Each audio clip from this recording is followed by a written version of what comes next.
put a clamp on the old water hose that we cut off, or what's left of what we cut off. We got the hose adapter. Clamps are kind of small for that size of a hose, so it might be kind of a pain to get it in there. Might have to actually loosen it all the way.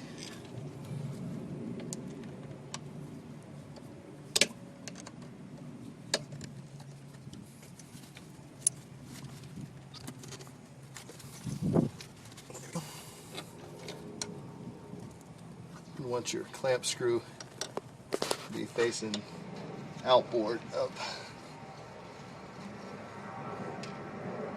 the bellows so that it doesn't rub against it when things are moving later. It's a 5/16 screw head if you want to use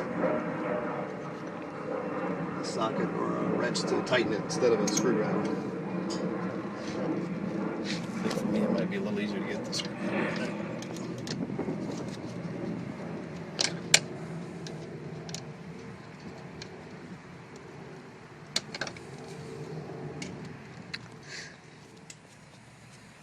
Hey, once that's on there, bring in the new hose that's supplied with the kit, with the clamp on it, install it on the bottom half of that adapter.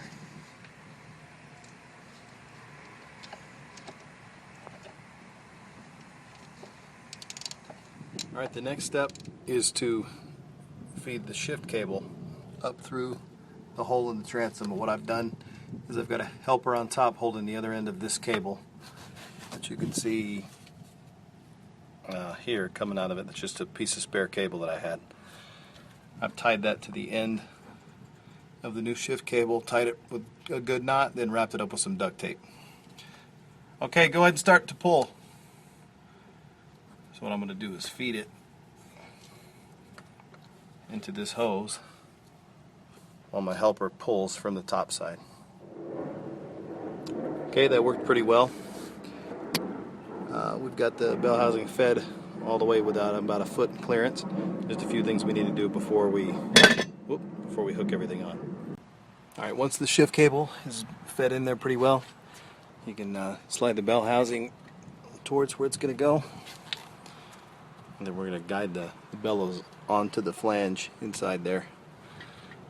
Instructions say sometimes you have to push the bell housing past its normal position in order to get it to seat.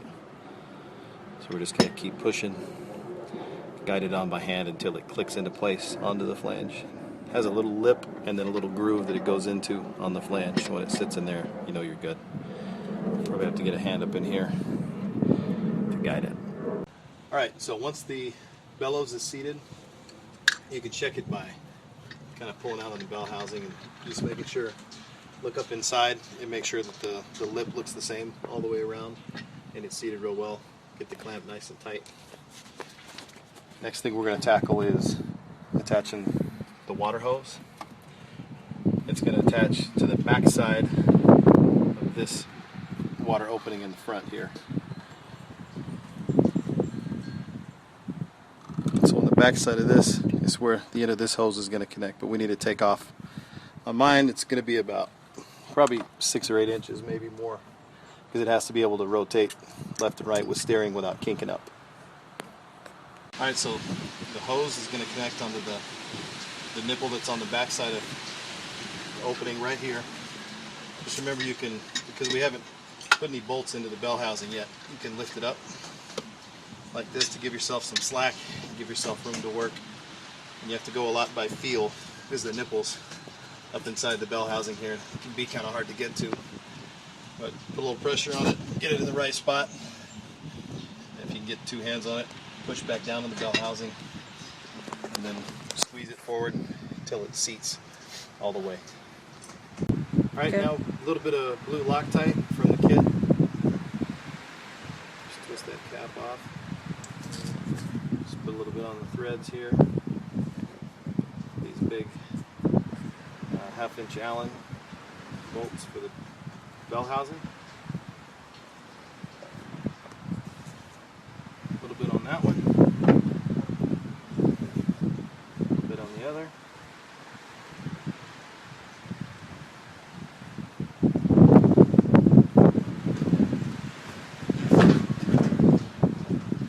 Get a little bit of weather here, our cover's blowing around. Now we're going to line up the bell housing with the hole here. Okay. Helps to put it on the tool and you have a little bit of a reach.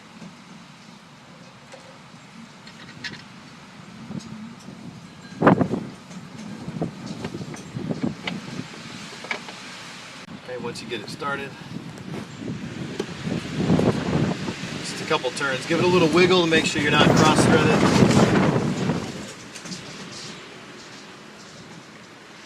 And then start the other one while you still got some room.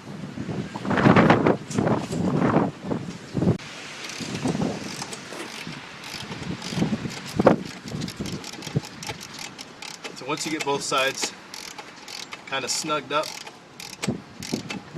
right about there, you're going to want to switch to a torque wrench because it calls for 80 foot-pounds of torque on each bolt.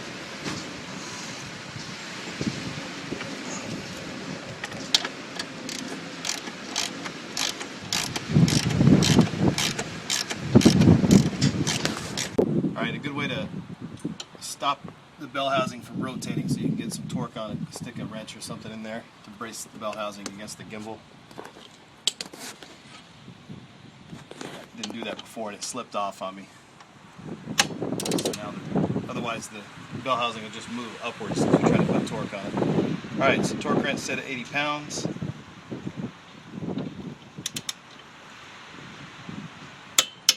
There's 80. Okay, and on this other side, the bell housing's going to rotate down, so it's not quite the same issue.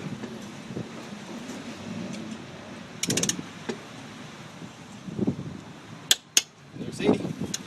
Alright, with those bolts torqued on at 80 foot-pounds, that completes the bell housing install. Make sure that it can move freely up and down. The manual says to adjust the hose and custom fit it after the bell housing is put on. I found it easier to do that before we put the bolts for the bell housing in, just because you could move it up enough to get to the nipple on the underneath, and also just to see if it had a range of motion with the hose in that that was cut to that length. And if you remember the little grounding screw that we took off, the little bolt, this little screw will screw into this hole on the bell housing.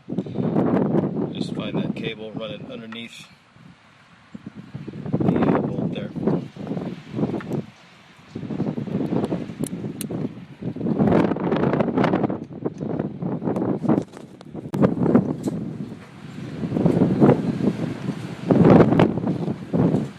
Alright, once you get that tightened down, you've got your ground strap for anti-corrosion and you're all set.